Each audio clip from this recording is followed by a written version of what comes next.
ओम नमः शिवाय, जय श्री महाकाल, जय माता रानी। देखिए, आज का ये जो उपाय है ये बहुत ही विशेष होने वाला है। वो इसलिए क्योंकि नवरात्र चल रहे हैं और नवरात्र में अगर आप इस उपाय को एक दिन भी कर लेते हो ना, उसके बाद माता लक्ष्मी बहुत ज़्यादा प्रसन्न होती है और आपके जीवन में जो भी धन संपदा की कमी चल रही है वो पूर्ण होती है।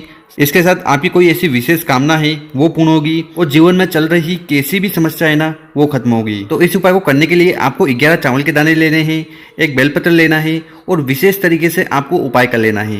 इस उपाय को करने के बाद आपकी धन प्राप्ति की जो भी कामना है ना वो भी पूर्ण होगी। तो भगवान भोलेनाथ और माता पार्वती जी को प्रसन्न करने का विशेष उपाय है। तो गुरु जी की कथा को सुनकर ही उपाय बताएंगे। उसके पहले इस वीडियो को लाइक कर दें और चैनल को अभी तक सब्सक्राइब नहीं किया है तो सब्सक्राइब जरूर करें। उपाय शुरू करते हैं। उसके पहले आपसे एक सवाल है कि शिव मंदिर में जब आप जाते हो तो शिवलिंग के सामने किसकी मूर्ति होती है?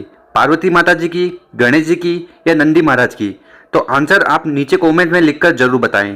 तो इस उपाय को विशेषकर आपको अपनी कामना पूर्ति के लिए करना है। अगर आपकी कामना धन को लेकर है, संपदा को लेकर है या और किसी प्रकार की कामना है, व्यापार को लेकर, नौकरी को लेकर, या घर में सुख समृद्धि नहीं है, आपका कोई मान सम्मान नहीं करता, घर में वैभव की कमी है, साथ ही साथ आपके जीवन में अटल समस्या है, समस्या खत्म होने का नाम नहीं ले रही है, तो उसके लिए आपको विशेषकर उपाय कर लेना है। तो इस उपाय में आपको लेने हैं 11 चावल के दाने और जो चावल के दाने लो वो कहीं से खंडित नहीं होने चाहिए। इसके बाद आपको लेना है एक बेलपत्र, ठीक है, और जो बेलपत्र लो वो भी कहीं से खंडित नहीं होने चाहिए। और अगर आपको बेलपत्र नहीं मिले तो शिव मंदिर में जाकर शिवलिंग से बेलपत्र उठाकर शुद्ध जल से धोकर उपाय में उपयोग कर लीजिएगा। इसके बाद आपको लेना है एक तांबे का लोटा और उस तांबे के लोटे में आपको अपने घर से जल भर लेना है। और आखिरी में आपको लेना है एक दीपक, ठीक। अब ये दीपक आप किसके लिए ले रहे हो? अगर ये दीपक आप भगवान भोलेनाथ के लिए ले जा रहे हो, उनको प्रसन्न करना चाहते हो, तो आपको गोल बत्ती का दीपक लेना है। वहीं अगर ये दीपक आप माता पार्वती जी के लिए ले जा रहे हो तो आपको फिर लंबी बत्ती का दीपक लेना है। तो आप अपने अनुसार जिसको आपको प्रसन्न करना है उनके लिए दीपक ले सकते हो। और इस दीपक में आपको डालना है घी, ठीक है।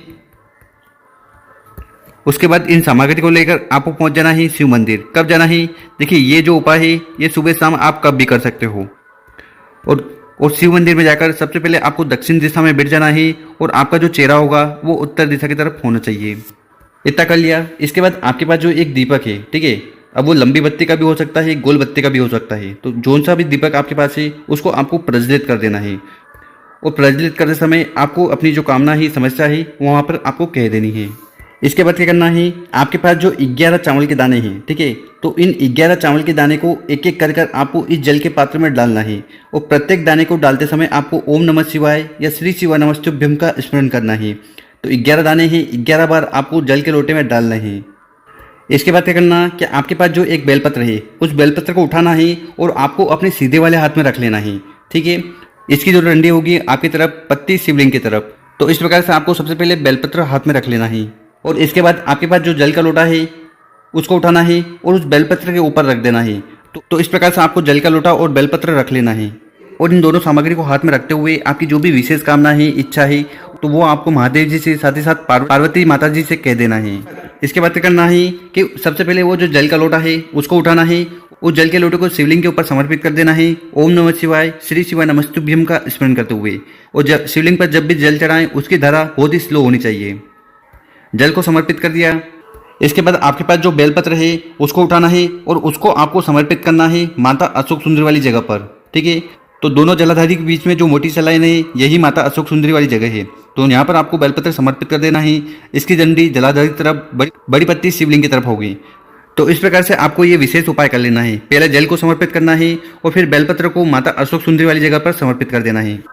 और इसके बाद आपको यहाँ पर बैठ जाना है और माता पार्वती जी, भगवान भोलेनाथ तथा साथ ही साथ माता अशोक सुंदरी जी से आपकी जो भी कामना है वो कह देना है।